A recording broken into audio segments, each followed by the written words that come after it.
জুলাই অভ্যুত্থানে রাজধানীর চানখারপুলে ৬ জনকে হত্যা মামলায় সাবেক ডিএমপি কমিশনার হাবিবুর রহমান সহ ৩ জন পুলিশ কর্মকর্তাকে মৃত্যুদণ্ড দিয়েছেন আন্তর্জাতিক অপরাধ ট্রাইব্যুনাল। আর সাবেক সহকারী কমিশনার মোহাম্মদ ইমরুলকে ৬ বছর, সাবেক পুলিশ পরিদর্শক আরশাদ হোসেনকে ৪ বছর এবং কনস্টেবল মোহাম্মদ সুজন, ইমাজ হোসেন ইমন ও নাসিরুল ইসলামকে দিয়েছেন ৩ বছর করে কারাদণ্ড। জুলাই গণঅভ্যুত্থানে দেশ জুড়ে যে ব্যাপক নাশকতা দেখা যায় তার মধ্যে অন্যতম ছিল চানখারপুলের ঘটনা। আনাস ইয়াকুব সহ নিহত হন ৬ জন। এ ঘটনায় ডিএমপি সাবেক কমিশনার হাবিবুর রহমান সহ ৮ জনকে আসামি করে মামলা করা হয় আন্তর্জাতিক অপরাধ ট্রাইব্যুনালে। জুলাই আন্দোলন ও আইনশৃঙ্খলা বাহিনীর বিরুদ্ধে হওয়া এটি প্রথম মামলা। দীর্ঘ ৬ মাসের বিচারিক প্রক্রিয়া শেষে সকালে এ মামলার রায় ঘোষণা করেন ট্রাইব্যুনাল ১। রায়ে ৮ পুলিশ সদস্যকে মানবতাবিরোধী অপরাধে দোষী সাব্যস্ত করে সাবেক ডিএমপি কমিশনার হাবিবুর রহমান সহ ৩ জনকে মৃত্যুদণ্ড দেন tribunal.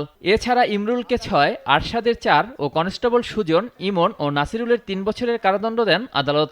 DMP commissioner Habibur Rahman Habib, additional commissioner Sudip Kumar Chakraborty এবং এডিসি শাহ আলম মোহাম্মদ আক্তারুল ইসলাম এই ৩ জনকে মৃত্যুদণ্ড দিয়েছেন, কিন্তু পরবর্তী যে সমস্ত আসামি ছিল কম সাজা দেওয়া হয়েছে। ট্রাইব্যুনাল ১-এর দেয়া এ রায়ে পরিপূর্ণ ন্যায় বিচার পাননি জানিয়ে আপিলে যাবেন বলে জানান প্রসিকিউশন। কম সাজা যেটা দেওয়া হয়েছে সেই অংশটুকুর বিরুদ্ধে প্রসিকিউশনের পক্ষ থেকে আমরা আপিল করব। আমরা এই মুহূর্তে মনে করছি, যদিও পুরোপুরি রায় পাওয়ার পরে আরও পর্যালোচনা করে আমরা সিদ্ধান্ত নেব। এদিকে রায় অসন্তুষ্টি প্রকাশ করে উচ্চ আদালতে আপিল করার কথা জানান আসামি পক্ষ। একদম নিচের শ্রেণীর বা নিচের সারির যারা একদম তারা আসলে সাজার আওতায় পড়ে না। তারপর আমরা যেহেতু সংক্ষুব্ধ, আমরা এই বিষয়ে অবশ্যই উচ্চ আদালতে আমরা আপিলে যাব।